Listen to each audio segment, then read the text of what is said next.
लगे हमारा प्यार के भइले बीमारी बा। संजीवनी रिकॉर्डिंग स्टूडियो भोरे बाबू बोलू बाबू लगे हमारा प्यार के भइले बीमारी बा। कुछो ना निक लागे हो कैसन लाचारी बा।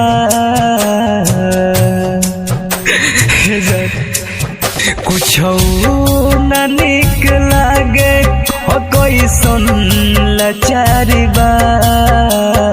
लगे हमारा प्यार के धइले बीमारी बा।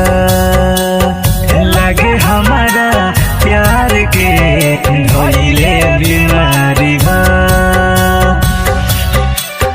लगे हमारा प्यार के धइले बीमारी बा। बोलू बाबू लगे हमारा प्यार के धइले बीमारी बा। कौन जगह चेक कराई लागे नहीं पाता। ई दर्दिया तोहर दिहल ह इहे हमरो बुझाता। इहे हमरो बुझाता। कौन जगह चेक कराई लागे नहीं पाता। ई दर्दिया तोहर दिहल ह इहे हमरो बुझाता। घुट घुट के कैसे जी हो कैसन संभारी बा। घुट घुट के कैसे जी हो कैसन संभारी बा। लगे हमारा प्यार के धइले बीमारी बा।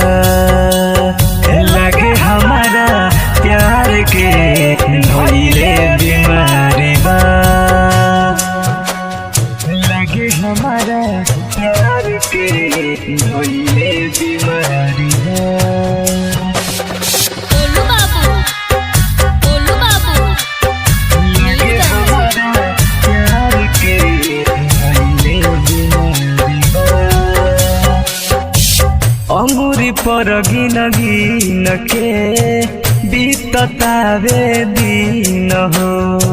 तोहर सपना बोल करे जा हो खता रंगीन हो।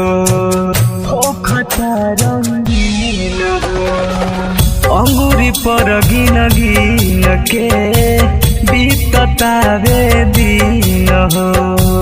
तोहर सपना बोल करे जा हो खता रंगीन हो। जे पी निराल के संगे भइल बीमारी बा। हे परदीप प्रेमी संगे भइल बीमारी बा। लगे हमारा प्यार के धइले बीमारी बा।